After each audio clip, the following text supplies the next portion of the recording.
everybody? Welcome to another episode of Spring Fever. As always, it's me, XFL Jim. Can you smell what the XFL is cooking? I can smell it, folks. I can smell the CFL, the IFL, the UFL from here. There's a lot going on in the world of alternative football. Let's just start with the Indoor Football League, the IFL. They had their championship over the weekend. What a game. What a game, he says ironically, as the Arizona Rattlers win 53-16. The Pirates were just outmatched from jump. This wasn't even close. It was never close. It was never going to happen. The Rattlers were always going to be... They dominated their way through a good chunk of the season. The Pirates playing like super... The Rattlers were just so damn good. So damn good. The only team in the postseason that gave them a battle were the Nighthawks. Can't wait till next year. Can't wait to see it next year. Moving on, though, to the UFL, the United Football League. What news do you ask that I have for you? Well, let me tell you. Apparently, the St. Louis Battlehawks are going to be getting an extra home game in 2025 due to scheduling conflicts with the Alamodome and the San Antonio Brahmas. So the Brahmas are losing a home game, one of their home games against St. Louis, and they're playing both games in the Battledome for the Battlehawks. People are upset. I am a little annoyed by it because I don't understand why you can't just have a game in Texas. There's high schools all over Texas. They're not playing in the spring. There's other colleges around in San Antonio you can have for, I assume, like pennies on the dollar, easy to rent. And at the very least, why wouldn't you just have it at one of the other Texas teams? Why does it need to be at St. Louis? I think it gives the Battlehawks a little bit of an unfair advantage. We talked about this. I talked about this the entire USFL season in 2022. I thought Birmingham had an extreme advantage over teams. I thought the hub teams of the USFL 2 years ago had an extreme advantage. I thought the XFL in 2023, that Arlington had a theoretical advantage because all the teams stayed in Arlington. Actually, that could be a disadvantage. I'm not sure. But it is what it is. I don't love it. Don't hate it. I'm just not a big fan of the UFL. It seemingly continues to show favoritism towards the St. Louis Battlehawks, and that needs to change. But now, folks, moving on to the league up north, we have the CFL. To begin looking forwards, first we must look backwards. Let's take a look at Week 11, the week that was for the CFL. First off, Thursday last week, we had the Red Blacks winning 31-29 over the Calgary Stampeders. Great game. I think this just solidifies to me that the Ottawa Red Blacks are legitimately a good team because Calgary, the Stampeders, are your benchmark team. This team, if you beat them, you are good. If you lose to them, you're just kind of to not good at all. This has solidified the Ottawa Red Blacks as a good team. Raquel Armstead went off in this one. He rushed like crazy. But the big story of the game is, of course, Jeremiah Masoli finally getting the start, coming back after last year. And he looked pretty darn good. He obviously didn't look great. He's been off for an entire year with a crazy injury. So I don't know what anyone expected, but he looked good. He was gutting it out. I love that Masoli's back. He's so damn fun to watch. He just makes every game so super entertaining. And it's good for the league. It's really good for the league. Game number 2, we had the Alouettes versus the Rough Riders. The Montreal Alouettes won this one 27-24. No controversy whatsoever at all in this one. The big story... People will say Command Center all friggin' day. The big story was that the kicking for Saskatchewan was just not it. They missed every field goal that was important, it felt like. Had a chance to get this to overtime, too, to redeem himself. Couldn't do it. Just was not in the cards. It was a very fun game, but you kind of worry that... I'll talk about it later when I'm talking about the week as a whole. I feel like the command center is becoming a prominent part of what people discuss during the games and post games. That's not a good sign. And the CFL season this year has been so fun that I don't want the command center and the refs to take away from that. We're having a great season despite what the refs are doing, despite the command center, and I think that needs to be acknowledged. Game number 3, the Elks 47, Ticats 22. All I'm going to say is injuries suck. It's awful to see. I hope my man is okay. But Jesus, the Ticats are in shambles. They are in. They're on life number 9 out of their 9 lives as Cats. They are easily the worst team in this league. And Edmonton didn't even start Trey Ford, and they still get a win here. I said, what did I say? I've been saying it for weeks. They get the monkey off their back. This team just needed to learn how to win. And what do? They rattle off win after win after win after win. All it took was one. And this team is feeling themselves right now. God, what was the last time they lost? The last time they lost was, I believe, to the Ticats in Week 8. And you know what? They've been on a run ever since. Week 9, win. Week 10, win. Week 11, win. To be fair, okay, so the Riders' win is legitimate. That's a really good win. 42-31.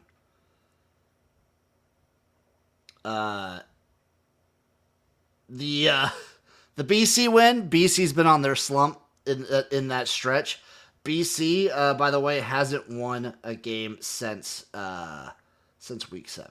So, but that one's a little iffy, and then Hamilton now. So it's going to be very interesting when we get to the previews to see how Edmonton stacks up this week against someone like the Alouettes. But they're living large right now. They're feeling themselves. They're feeling fantastic. And honestly, I can't blame them. Last game, Bombers 20, Lions 11. The slide continues. Even Nathan Rourke couldn't save this BC Lions team. And honestly, I don't know who expected him to.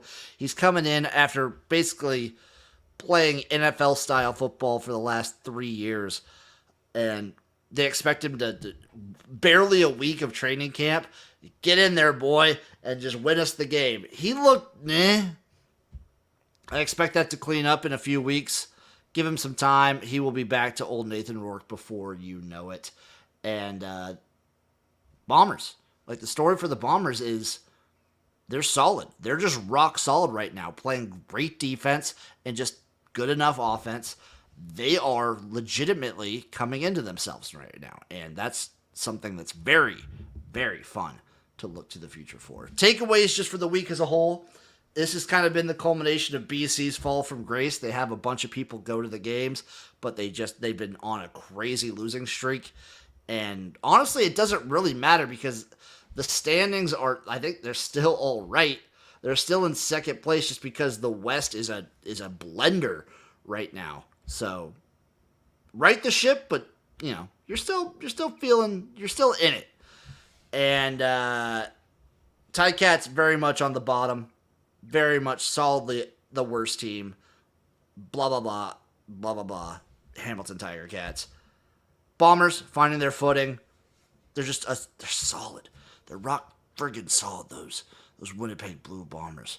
Red Blacks also solid. They're just good.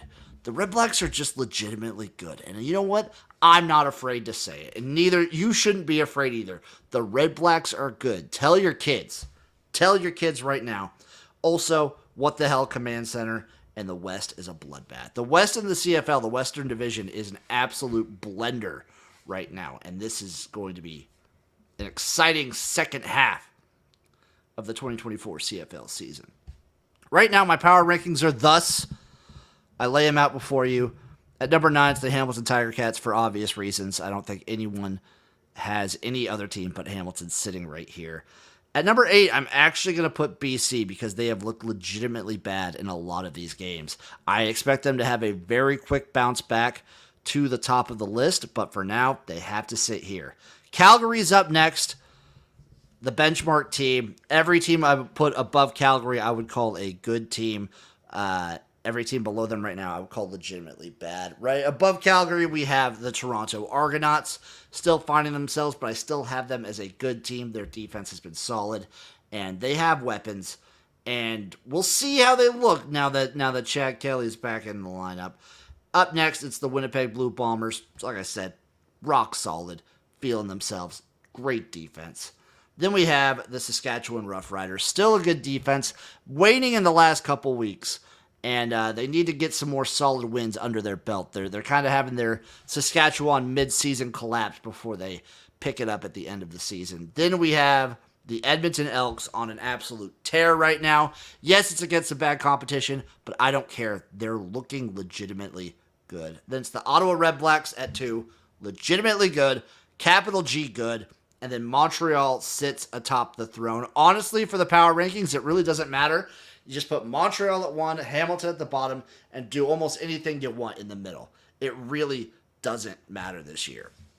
Everything's just crazy. Now, looking towards Week 12 of the CFL. Some storylines to watch out for. We already saw earlier this week Chris Jones coming in for the Ticats. I don't know what the whole money situation is. I don't paper chase.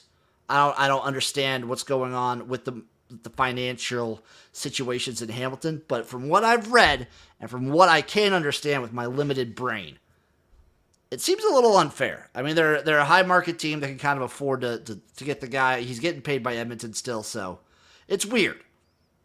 I'll say that it is weird. Another weird thing is Chad Kelly. He apologized for something earlier in the season. He said he didn't do. He's finally back. I think if he's playing up to the level that we know he can play at, this Argos team is legit. They have the weapons to make something happen. They're a good team. And honestly, that's why, as we get into the game, Thursday night, 6:30, we have the Rough Riders going to Toronto. Toronto is a 3-point favorite. 50.5 is the total, plus 136 on the money line for the Rough Riders. The issue is Chad Kelly hasn't played all season. Are we talking rust versus rest at this moment? Because I think the Riders are still a good team. I think they have a bounce back spot here. They play at the level of the Montreals of the world. They have the ability to compete and win those games. Trevor Harris, first game back from injury. You got to expect he looks better. Give me the Riders here plus the 3. Give me the Riders on the money line plus 136. I'll take that all day. Toronto is still a little bit of a mess. And Chad Kelly coming back game 1, I expect a little bit of rust. So give me the Riders here on the money line. Friday, August 23rd, 7:30 p.m. at night. We have the Hamilton Tiger Cats heading up to Winnipeg to take on the Blue Bombers. The Bombers are 10-point home favorites. Over under a 49 plus 370 on the money line. This one was tough. But then I thought to myself, he's not here. He's missing. He's busy. But what would Uncle Rico do? He would play the spot. Winnipeg beating BC, getting 2 up on them.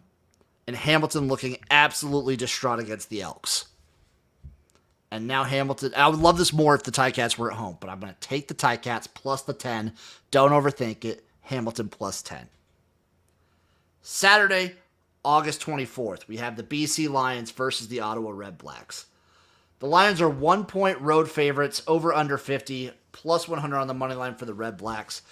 Begging you. This is tough, dude. This one's tough. The Lions, I don't know if they're there yet. It's another week for Nathan Rourke, but Vern Adams is still there too. Potential MOP. I went with the over. I went with the BC and Ottawa over. The Ottawa Redblacks have a solid defense, but I think BC offensively kind of figures it out. Their defense is kind of a mess. Rourke, he is a little rusty, but I think maybe another weekend under his belt, they're going to be able to score. They have weapons. The receivers have to figure it out eventually. I like the over 50 in BC Ottawa. If anything, maybe I take Ottawa like money line plus 100, but I like the over in this matchup. I think Chad Kelly's rusty, by the way, Chris. We got Chris Mason in the chat. I think Chad Kelly is rusty. You know what's not rusty though, people? That would be Royal Retros, your one-stop shop for the best merch in the game. They have it all. Hoodies, hats, t-shirts, bags. Get it at Royal Retros. From the Seattle Sea Dragons to the Tampa Bay Bandits, they have it all for you. And when you go to Royal Retros, make sure you use promo code SPRINGFEVER at checkout for 10% off. Thank you to Royal Retros. Appreciate you guys for sponsoring the show. Dude, they're so good. They're so good, Chris. And then Sunday, August 25th, we have the Edmonton Elks on a 3-game winning streak heading up to the top of the league in Montreal to take on the Alouettes. The Montreal Alouettes are 6.5-point home favorites against the Elks. The total is set at 51.5, and the Elks are plus 250 on the money line. I am taking the Elks plus the 6.5. What do we do with Edmonton?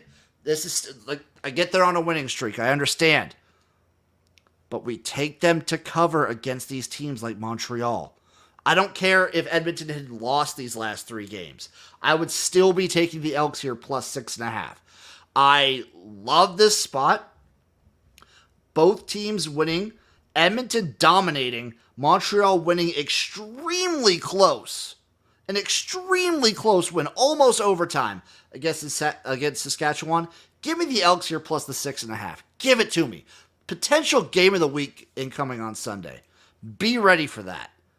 Be ready for that. The other thing I wanted to look at, since we're kind of at the halfway point for the CFL season, I thought it would be fun to look at some futures. So, for those of you who don't know, with Trey Ford coming in, I got the Elks at 200-1 to win the Grey Cup. So I'm riding on that. Let's see where the standings are now for the futures. We have the Hamilton Tiger Cats at 300-1 to win the Grey Cup. Now, crossing them out, we have the Calgary Stampeders at 50-1, plus 5,000 to win the Grey Cup. Crossing them off the list. Not going to happen. Edmonton, plus 4,000 to win the playoffs. 40-1.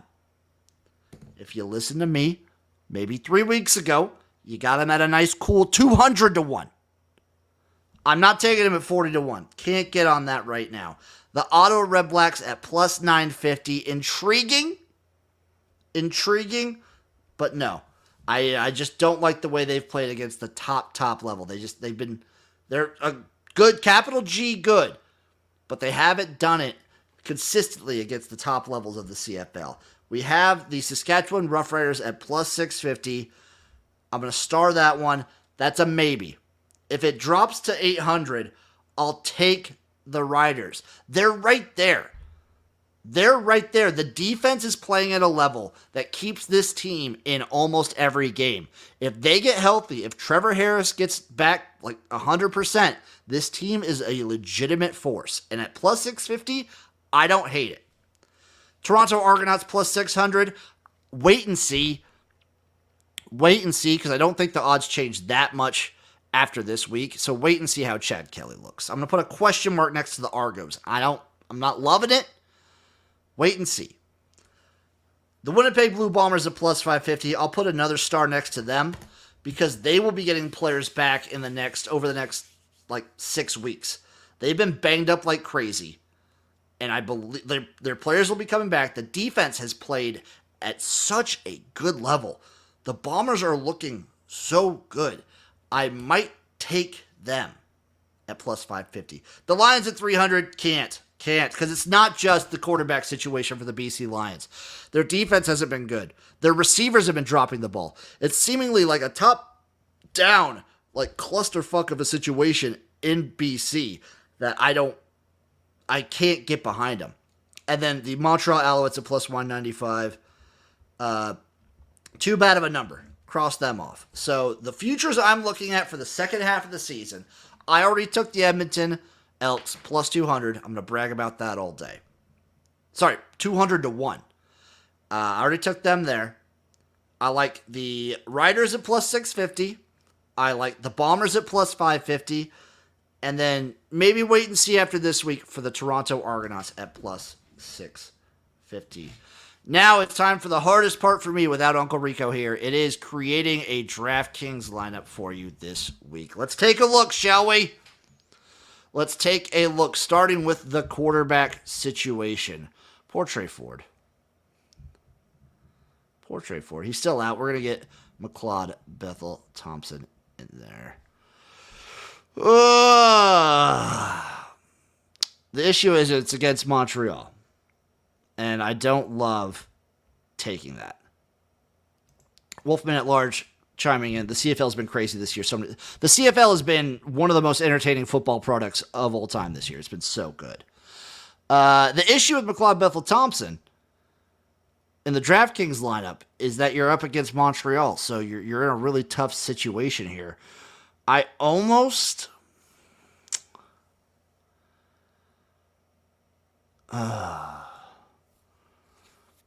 I could roll with Rourke, but also... What I'm going to do here... Oh, God. Don't make me do it.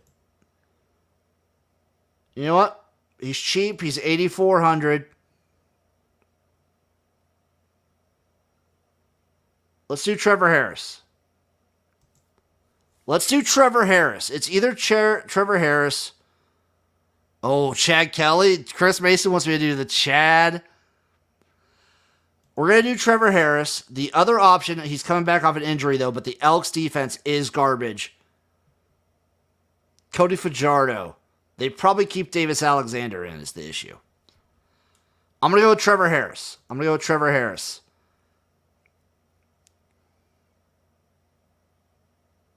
Oh, dude. Chris. Dewey.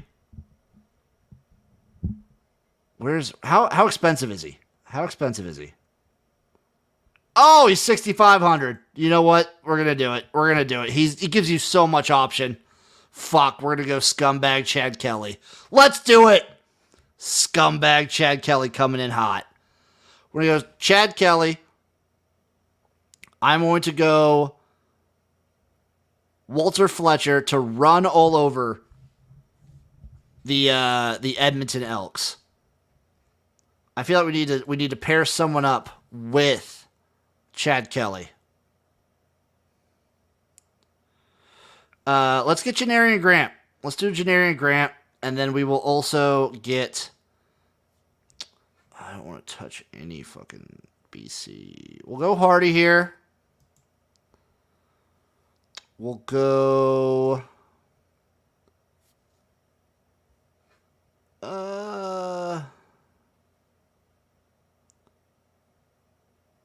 We'll go Myala. We'll get a defense in here. We'll go the right. I hate going the Riders defense there. We'll go Red Blacks defense. And then we will take Dante Myers. Okay. There's the lineup. Chad Kelly, Walter Fletcher, Janarian Grant, Justin Hardy, Hurry Myala, and then Dante Myers with the Red Blacks defense. Thank you, guys. Thank you, Chris. I think that helped get me through without Uncle Rico here. That'll be the show, folks. That is Spring Fever. Stay hot. Keep the fever going. Because before you know it, the CFL will be done. You'll blink and you'll miss it. So embrace this season for all that you have. Thank you all for watching. I'll see you next time for another wonderful episode of Spring Fever. Bye-bye, everybody.